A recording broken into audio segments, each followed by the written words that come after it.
Daring Abroad in association with Equity PayPal.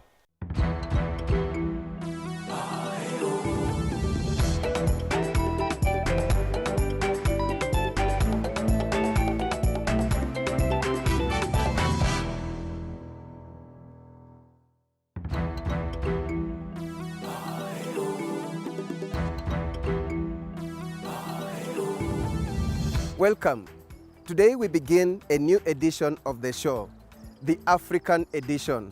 We will be finding out what Kenyans are doing in various parts of the continent, from the north to the south, from the east to the west, and even in Central. We begin in South Africa, where we met an enterprising Kenyan who's defied all odds to make it in the business of tours and travel. Here is the story of Godfrey Kamatu. South Africa has an edge, I think, over anywhere else, and it is in Africa. So there are some similarities that we could borrow from South Africa that we can take to Kenya. In Sandton, Johannesburg, you may run into Godfrey Kamatu, an entrepreneur and the founder of One World Tours and Travel Company. In 2002, Godfrey, a graduate of Daystar University with a Bachelor of Commerce, was eager to find his path in life. This eventually saw him relocate to South Africa. But how did he end up here in the first place? I had gone to visit a friend of mine in Namibia in 2002. And then I met a South African in Namibia, and later on invited me here.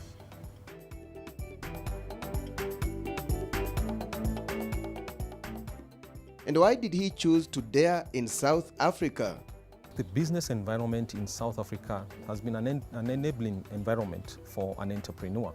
I think the government of South Africa really tries to make the entrepreneur to be successful. That's why, for me, I feel it was easier for me to penetrate here and grow much more quickly here, as opposed to if I had done the same in Kenya 15 years ago.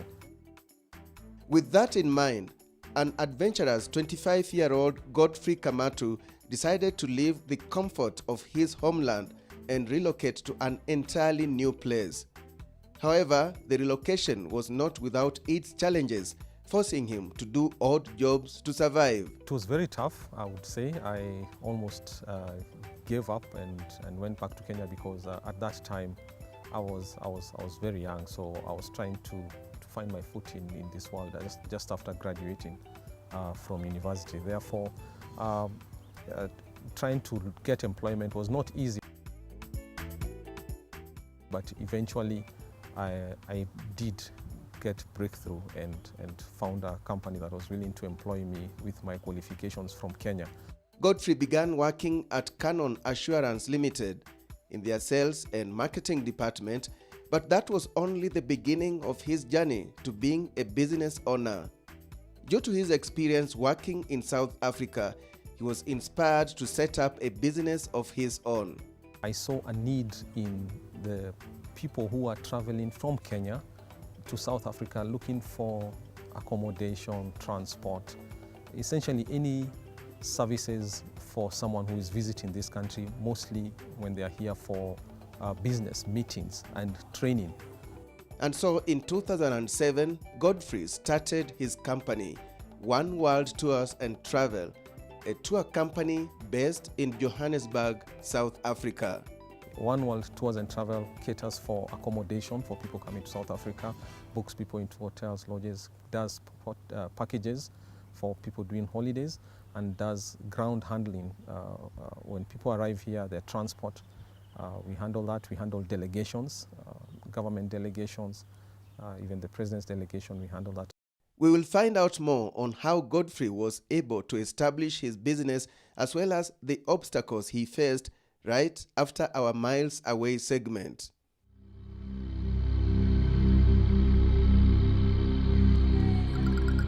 On Miles Away, we look at the requirements that one would need in order to attain a visa to South Africa. For starters, one is required to pay a fee of about 5,000 shillings and have a passport or travel document with at least 2 unused pages for entry and departure endorsements. Moreover, the visa application should also be accompanied with a letter from an employer if employed, or document of ownership if self-employed.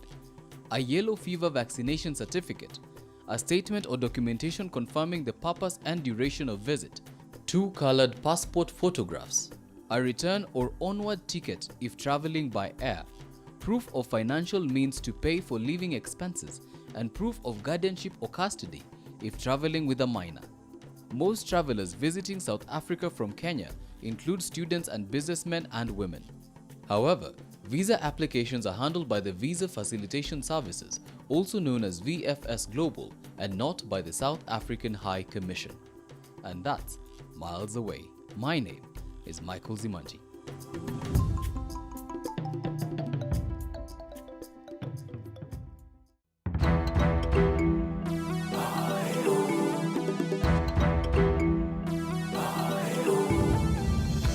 Godfrey Kamatu had just started his business, One World Tours and Travels in South Africa.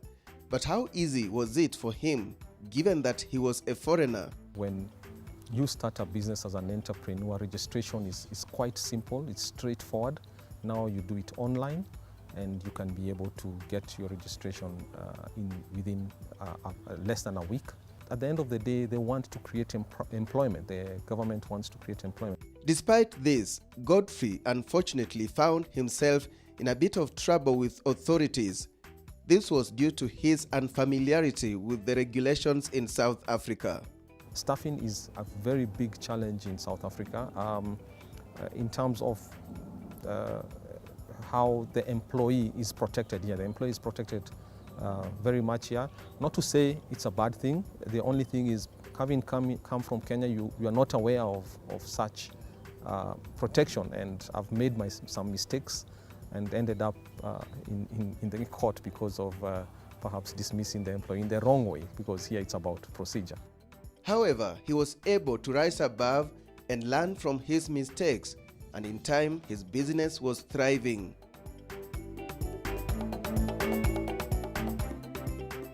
I think my highest moments have been and continues will be handling His Excellency Uhuru Kenyatta delegation. Since 2013, our company has solely handled his travel into South Africa. He did not stop there. Godfrey was able to establish another company, Ngazi Consulting in Johannesburg. Ngazi Consulting came also as out of a need that I spotted, that I've helped a lot of business people who come here to look for a market for their products, and also for businesses here looking for also market for their products in Kenya. But essentially it started with Kenyans coming here to look for as a means of expansion in their businesses. So right now what I do is I just register the business, I become their local partner.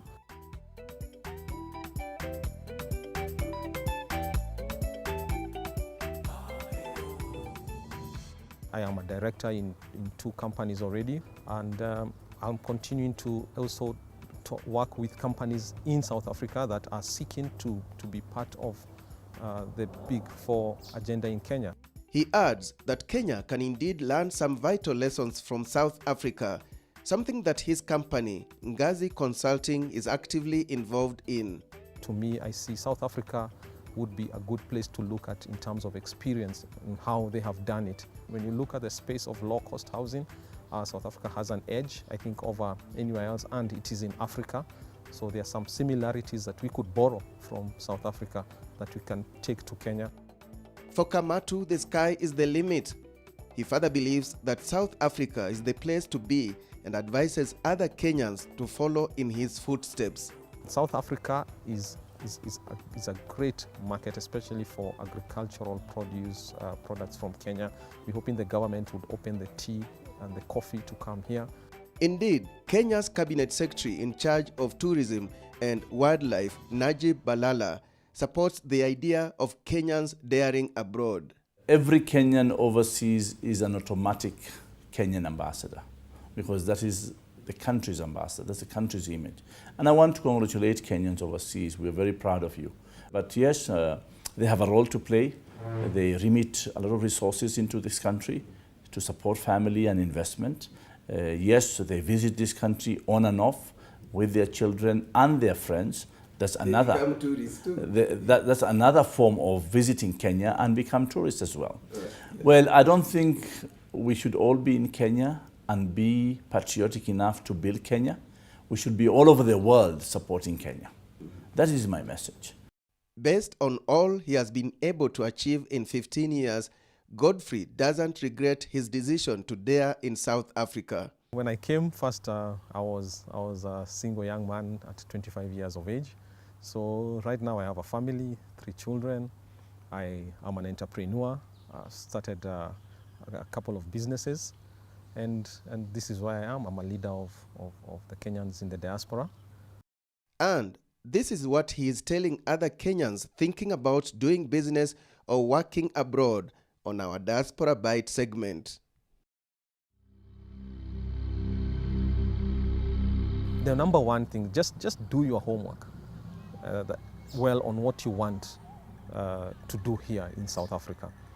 And it's a market that needs to be explored by Kenyan businessmen here. That's Godfrey Kamatu's story in South Africa. Let's do it again next week, and many thanks for watching.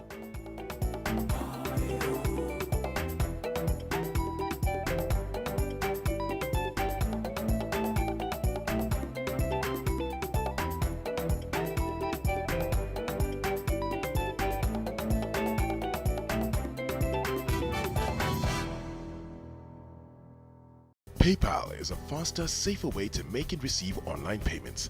With the Equity Bank's PayPal withdrawal service, you can access funds received from anywhere around the globe. Even better, you can now withdraw funds from your PayPal account to your Equity Bank account at a reduced rate of as little as 1%. Visit Equity's self-service portal to link your PayPal account to your Equity Bank account today.